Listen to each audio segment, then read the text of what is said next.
Geisel drops back, looking to pass, steps up, pressure coming, and he gets it to Dance in the end zone. Touchdown!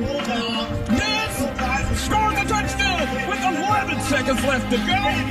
Bulldogs take the lead. Talk about ice water in your veins.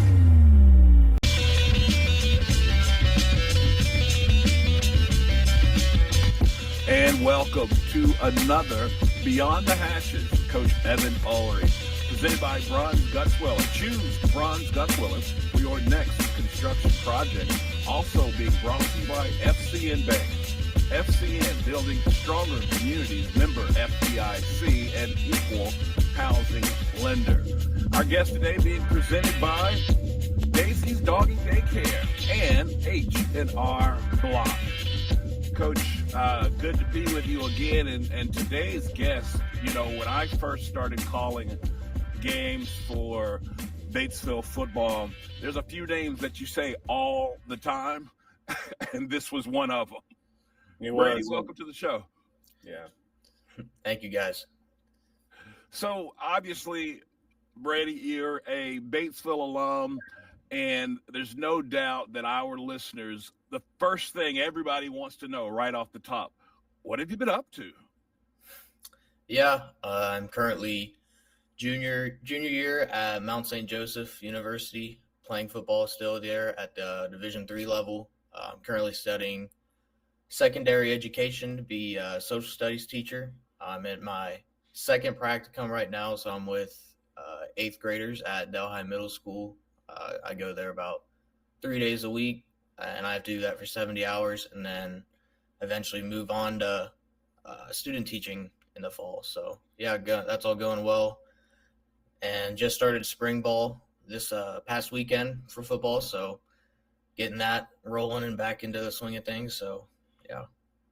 So when you talk about this, you know, a degree in education, was teacher always the goal or the end goal, or is this an in round to coaching? A little bit of both. I went into my first year, or like my first semester, undecided, but by the time I got into school, that's when I realized I wanted to switch and officially declare major in education. That way I could be a teacher and kind of segue into coaching as well. But as of right now, I want to do both. I don't want to just do one. I really enjoyed the process so far and enjoying the education aspect of it. Yeah, and I can kind of relate a little bit to that too, Brady. You know, it's like I remember I went to Hanover to start, was there for a couple of years, and had no – I'll be honest with you, I didn't initially think, if someone had told me, hey, when I graduated high school, you're going to be into teaching, that was probably, you know, down the list. But, yeah, you get into it and, you know, and down the road. And I got into some coaching in college and kind of probably gravitated. I think a lot of people ask, you know, do you teach because you coach? I'm like, well, I think coaching kind of was an instinct. I think kind of lit the fire into teaching, right? And through that, you know, you kind of fall into love of, I think, whatever subjects it is and of teaching and coaching. I mean, they go hand in hand. So I guess when you go back and you think of into high school, was there kind of teachers, coaches, or anything like that you had? Because are you in social studies, or is that what you said? So so what, you know, you go back to maybe your experience, high school, or all the way through, all the way down into elementary. What was there something that maybe kind of sparked that desire a little bit? Yeah, I was lucky to have a lot of great coaches who were also teachers. You know, look at yourself. I've had you, cadet taught with you at one point too. That was a lot of fun. But then like other guys like Coach Garrett, you know, he's 8th grade U.S. history and phenomenal teacher. A lot of good things about him. Derek Cox, another good one. He was senior year with like government. Almost everyone's had him and loved his class. It was a lot of fun. and they each of those teachers have like their own unique styles too of teaching. Like they do it, it's a lot more than just like notes and repetitive cycles. They all have their own very unique processes and projects and all that good stuff. That was pretty inspiring. Yeah. It made it very engaging.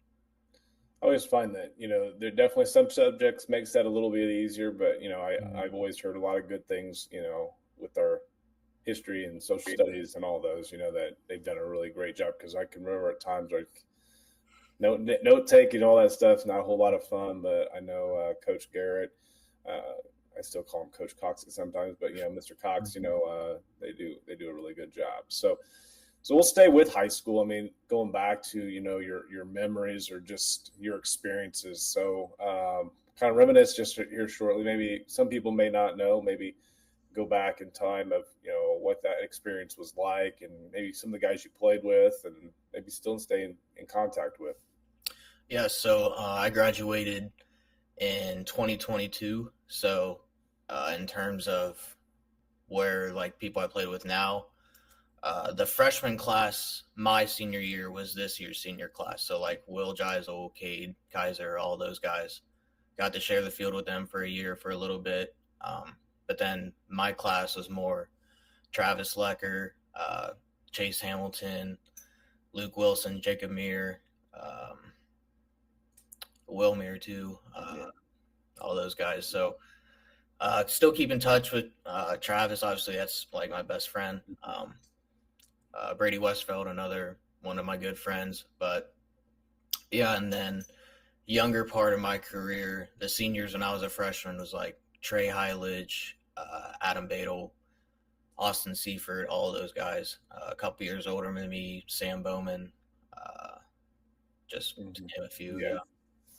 Yeah, it's interesting. Now that you mentioned all that, it's like, you're kind of like right there in that middle of, I was kind of joking around about, I feel like about every year I've been a coach has been like these 3-year cycles of having sophomore quarterbacks, going back with Trey Heilige, and then obviously Travis, when you were a sophomore, kind of took the reins, and then Will Geisel the year after you graduated, so, and we're kind of obviously with Will graduating going to be, we got to, be a quarterback battle this offseason, but with a few guys. But yeah, no, I mean, if you go back and, you talk about Travis being one of your best friends, I can remember a lot of times with you guys, but any kind of like plays or memories that really stick out,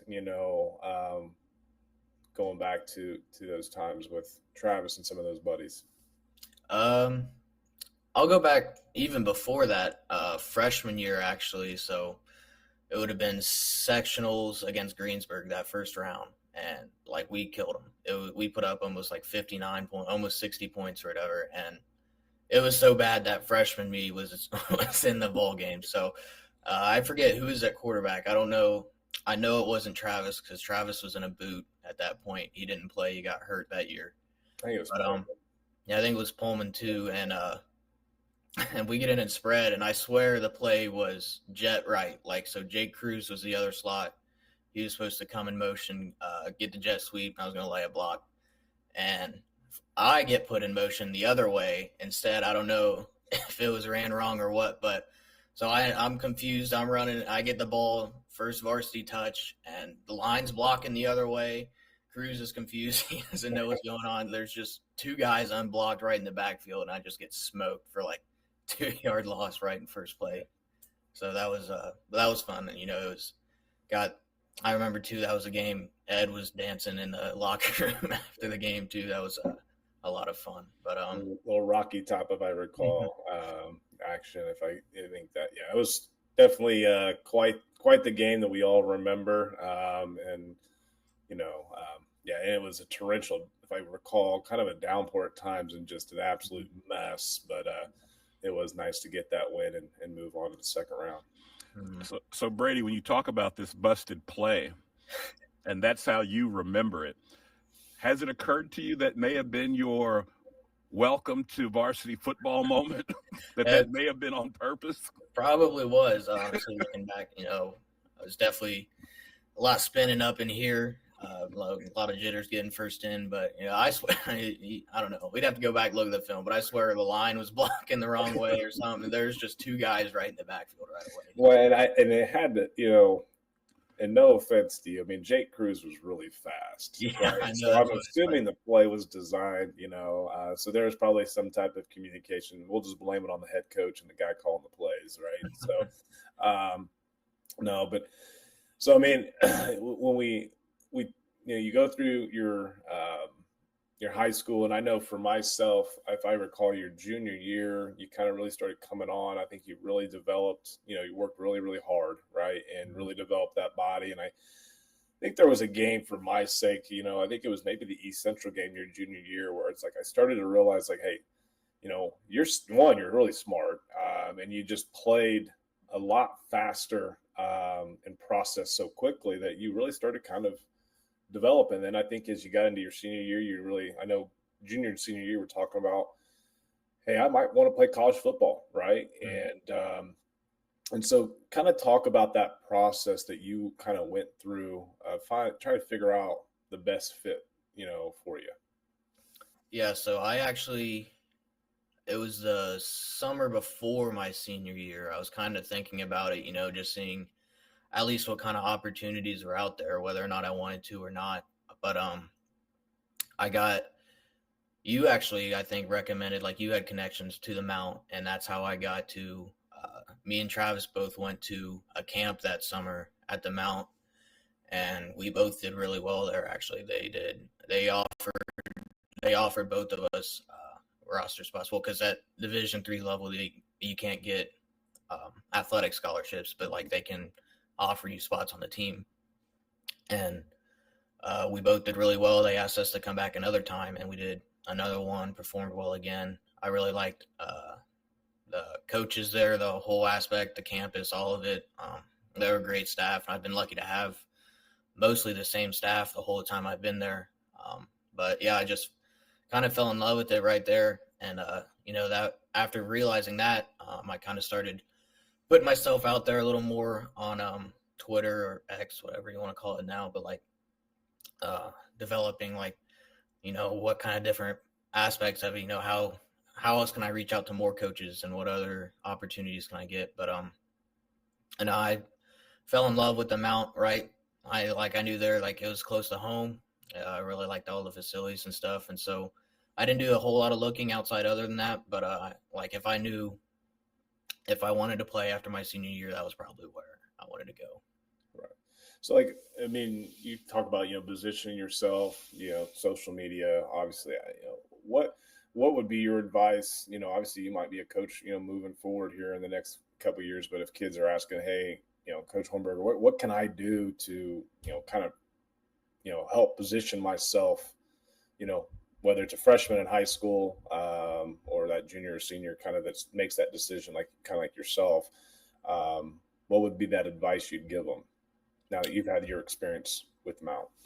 Finding the right camps to go to would be one for sure. And then when you go there, like, make sure you have a good social media account set up, whether it be Twitter or whatever, but have like your GPA, all of your height and weight, your times, your maxes and stuff like that. Have a good highlight tape made, even if it's not a whole lot because you're younger. Whatever you have, it's better than nothing.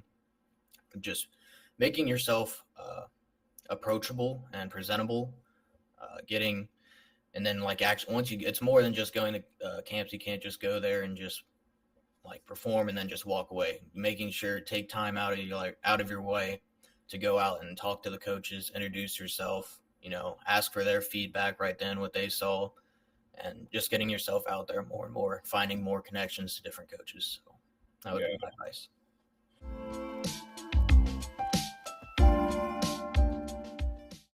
Bruins Guts Willer is the right choice for your next construction project. We strive to deliver unparalleled service to our clients by focusing on craftsmanship and quality. Our core values of integrity, professionalism, and fair pricing all but ensures our clients receive the best possible experience. Whether it's commercial construction, remodeling an existing space, or even building a luxurious home, we offer a comprehensive suite of construction management services. So before you break ground, give us a call at 812-934-2105. Bruins Guts Willer, building a better future for southeastern Indiana for over 100 years.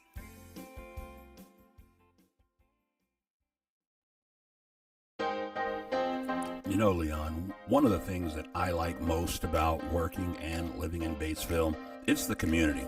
Batesville has a little something for everyone, and FCN Bank is the exact same way. Whether it's my personal or business needs, FCN offered me an array of banking products and services that would fit my every banking need. Don't take my word for it. You should check it out yourself at www.fcnbank.com. FCN Bank, building stronger communities. Member FDIC.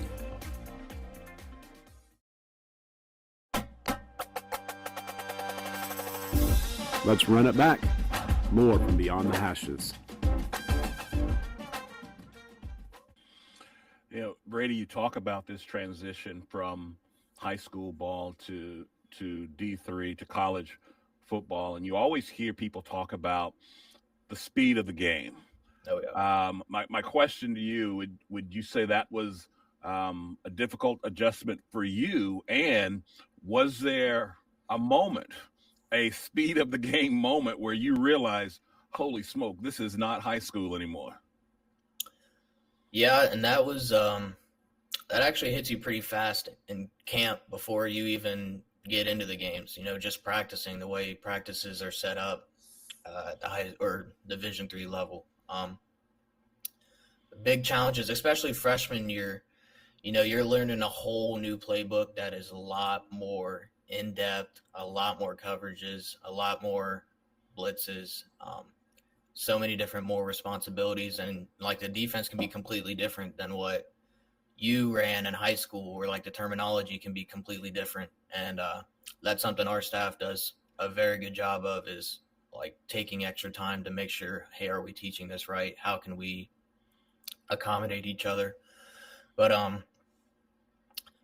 yeah, I don't know that I'd have a specific memory, but like just because the way we do camp, we break it up. We don't have a depth chart in camp. So like your freshmen are going to be paired with your seniors out on the field, or your upperclassmen. And so they'll help you along the way, but like you're practicing against a lot of guys that are a lot older than you, and oftentimes a lot faster than you. So it hits you pretty quick, especially playing safety. Playing off man is one of the hardest things, if not the hardest thing to do in football. And so one wrong step and it's toast, like you're gone. So yeah, it hits you pretty quick. So satisfy my curiosity here. Give me an example of a defensive call that may come from the sideline. So we use hand signals usually, and so like if we call a blitz, but like whatever the play call comes in, like we have the coverage, whether it be coverage 7 or whatever. The linebackers, I feel bad for the linebackers. They've got it pretty bad because they've got to get the call in, and then they are responsible for lining up defensive front. They got to like say, hey, pull left, pull right, read the backfield, see where if there's a tight end, where the tight end's at, where the running back's at, which way to pull it. And they get all that set up, and then on the backside, we get the call. Okay, just echo it. Hey, cover 7. I got my deep half. You got your deep half. Reading 2. It's the play call itself isn't usually that bad. It's usually when, more modern offense, a lot more motions going on now. We got to know what to do with every type of motion, how to adjust, who rolls down, all that good stuff. So that's where it gets pretty confusing for us. So you talk about, and I have to bring it up because you were kind of coming out of in high school with the COVID time. So, I mean, the COVID years had to have played an impact. You were talking about playing with older guys. I mean, you're playing with adults, but some of them probably even older than the normal, right? So Yeah. What did you see and how maybe COVID impacted kind of your college experience and play? Yeah, you hit the nail on the head. There are a lot of guys who are staying around for like fifth or sixth year. So no, these guys are getting, and they're usually like the better players. Like if they're going to stick around, it's for a good reason. So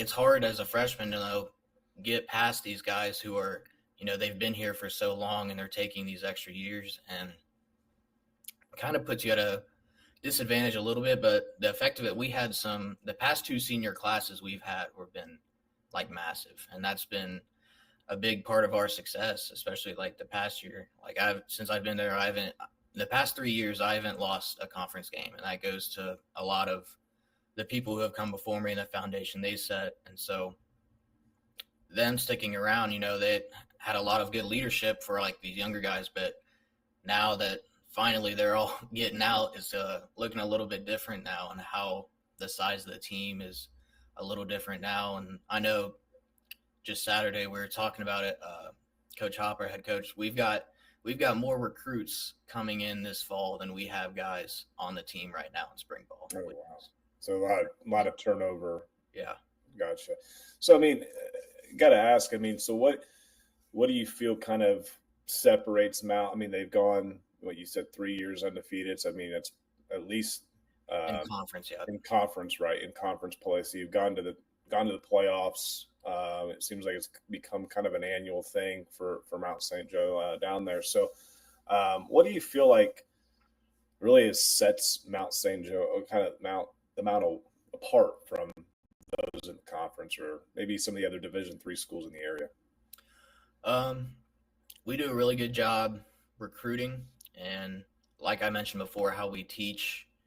We've had some really good coordinators in the past. My defensive coordinator is an SEC guy. He takes trips and goes to like different SEC school practices, Georgia, Ole Miss, all that. Like when Alabama, and like when camp, when we're teaching it, like we're watching.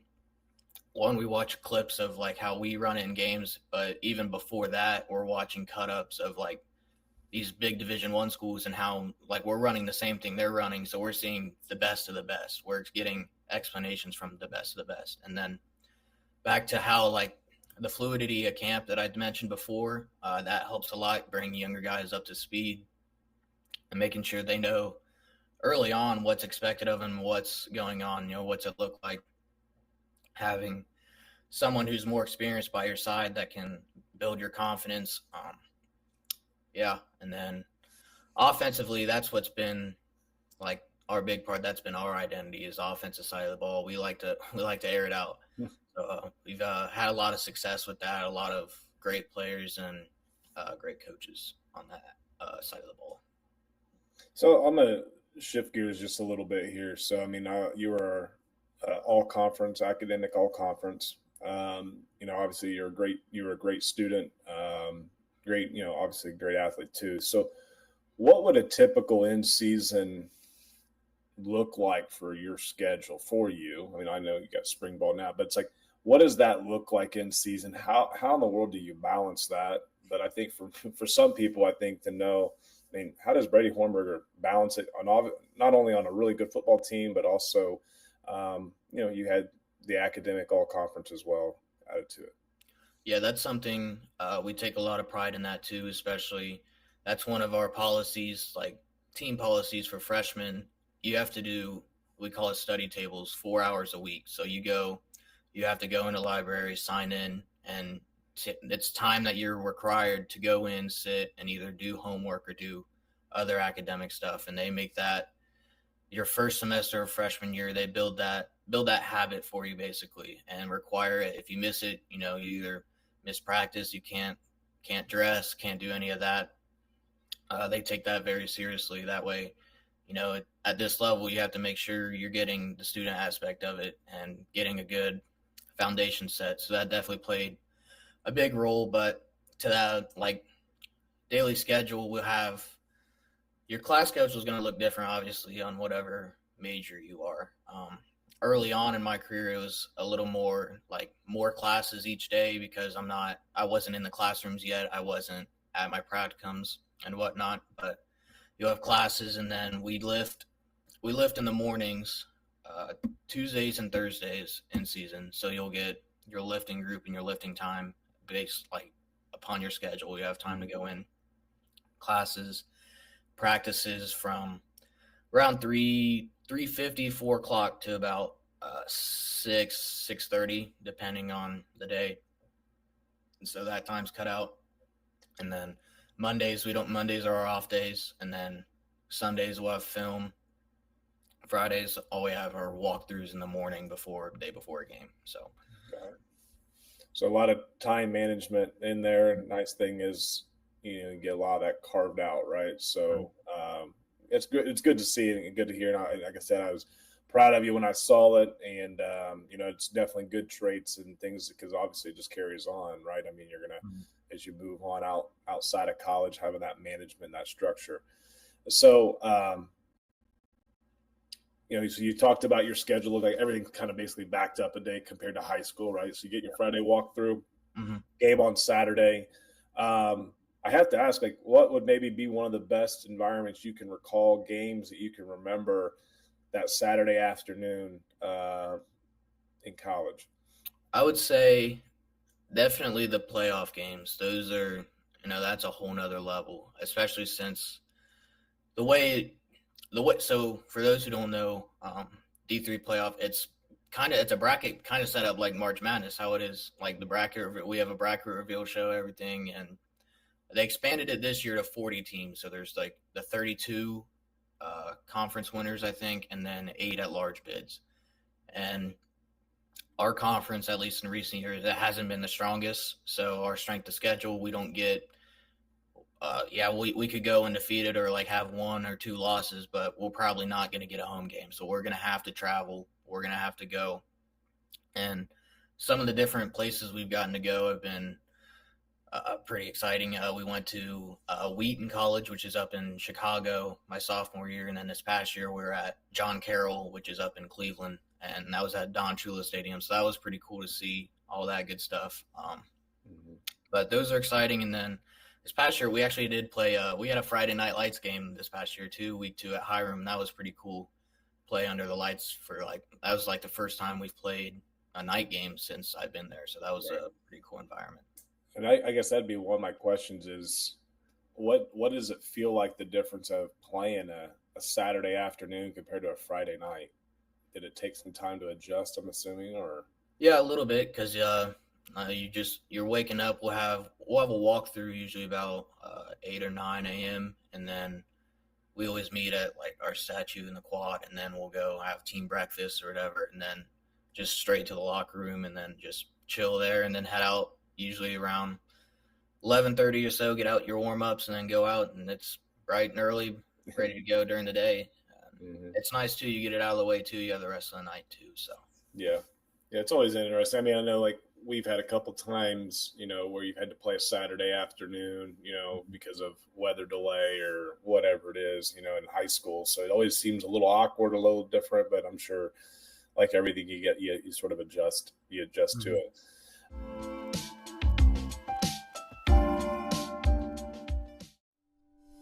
It's tax season, and your neighborhood H&R Block is here to get your taxes squared away. Just walk in or make an appointment and get 100% accuracy and your max refund or your money back. So file with confidence, knowing you have expert local help when and where you need it. All year long at H&R Block. All tax situations are different. Not everyone gets a refund. Limitations apply. See hrblock.com/guarantees. Call 812-934-4626 to speak with a tax professional. All right, guys, that's a wrap. Great show, Coach. Hey, before you go, I got tickets for the game this weekend. Tomorrow? Tomorrow, man. Oh, man. I can't go, man. Family's out of town. I got to watch the dog. What? Well, call April Meyer over at Daisy's Doggy Daycare. What?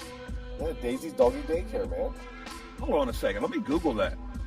Oh, Daisy's Doggy Daycare. She's got her own website.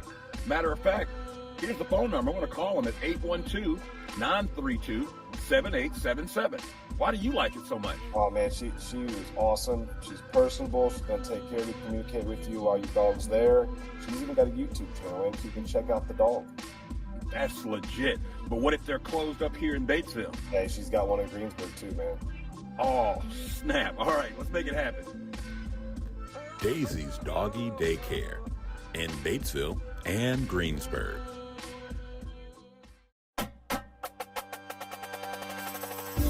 Let's run it back. More from Beyond the Hashes. We talked about COVID and the impact it's had on college, but even at the Div.III level, you want to kind of share maybe how the transfer portal and all that has maybe impacted or what you've seen, Mm-hmm. Yeah, we usually get our transfers in around like springtime. Spring ball is when people usually come in, and we've had a lot of success with the transfer portal. We've had we get a lot of guys from Thomas More University, they're D2, and guys who aren't getting like the playing time they want. And Mount St. Joe's right down the road. I can go test my luck there. We've had other guys who transfer in and then are gone in about a week too. So it goes both ways. But we've had a quarterback my freshman year and sophomore year. He was in that boat, I believe. I'm pretty sure he started at Thomas More and then came over. And then this past year, another local guy, Eli Aston from East Central, he was at Thomas More, redshirted his freshman year, and then ended up transferring here, and then was like top 5 in Div.III in receiving yards. Just change of scenery and new offense, a new trust, and coaches like that can just really elevate someone. So that was exciting to see. So I'm just curious, now that you've seen it, obviously as an athlete and as a college athlete yourself. So what would be, and again, I'm going to just kind of put it in your core. What is your overall perspective? And maybe do you think that there's anything that's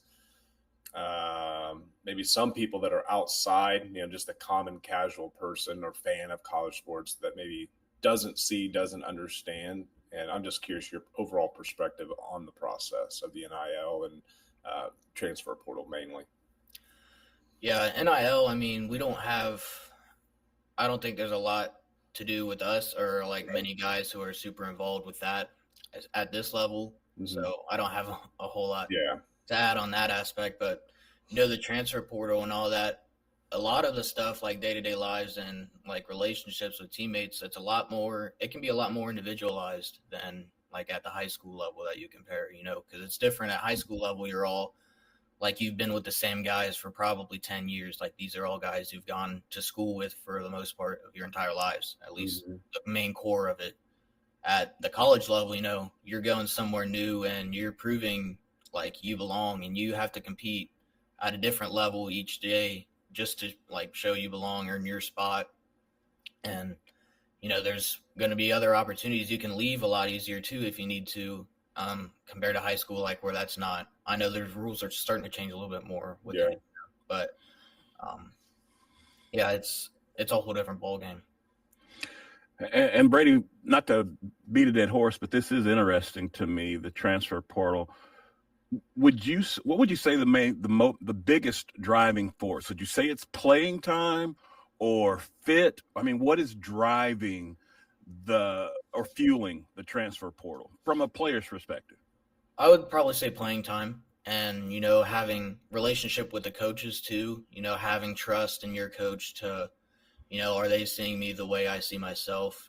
I value myself higher than what my coach is currently valuing me, how I felt valued in the last year. And, looking ahead and seeing, who's coming back the next year, if they've already played ahead of me for a year, how hard is it for me going to be to stay here to prove myself ahead of him instead of starting somewhere new with a new coaches, new offense or new defense, and, proving myself there as a new face instead of someone who's been here already.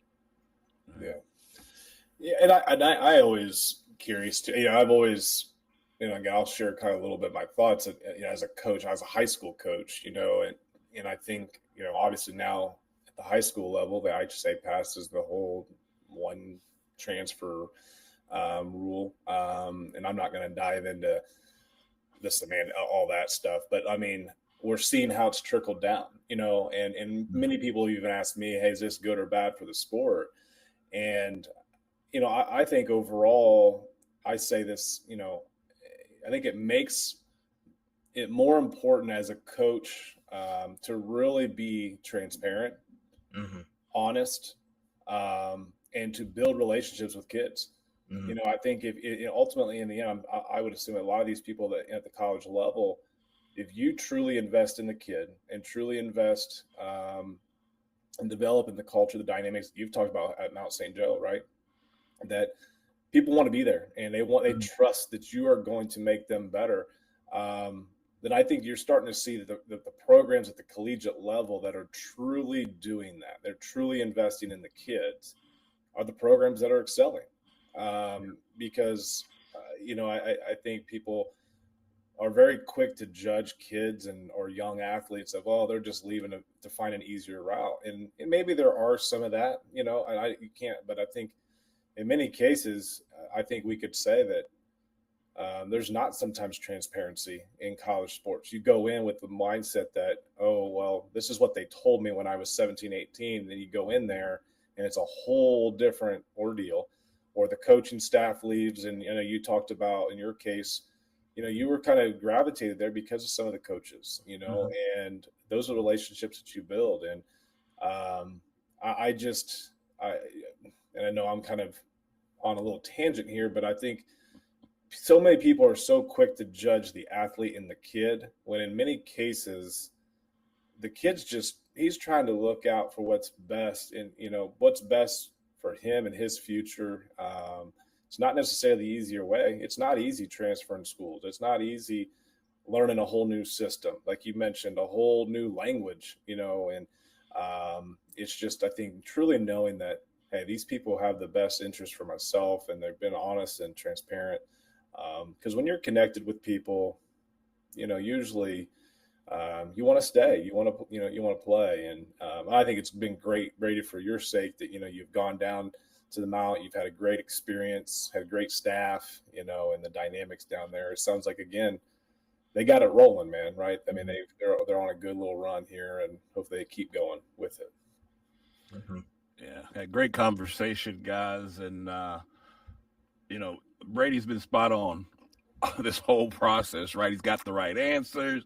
He's on time, on the spot. Come on, Coach. Let's get him crossed up here with an ultimatum. Okay. Well, I think people got to understand that Brady, one, you better correct me if I'm wrong, you are a big Bengals fan? Mm-hmm. Yes. You like the Reds too, mm-hmm. Correct? And your family, definitely mom, I know I've seen many of the pictures and the stories of you guys traveling and going to games, and you guys are big, avid, you typically go down to the opening day, and, you go to season ticket holders of the Bengals and all that. Mm-hmm. So we got to make this a hypothetical situation, because I don't know if the Bengals will ever play in the AFC Championship game. And I don't know, as a Reds fan, I don't know if the Reds will ever play in the World Series. However, okay, hypothetical situation, you have to choose one. You can only do one. Are you going to a home AFC Championship game for the Bengals, or a home World Series? You get to go to the World Series, the home games for the Cincinnati Reds. Which one are you picking? All of the home games, or just one home game? You get the home games for the World Series. So that would be at least two, right? Mm-hmm. Maybe four, or the AFC title game to go to the Super Bowl and lose to the Cowboys. I'm not lose to the Cowboys. That's a joke. That's a joke, because we know the Cowboys would not be in the Super Bowl. Well, they wouldn't be in the AFC Championship game either. So, yeah.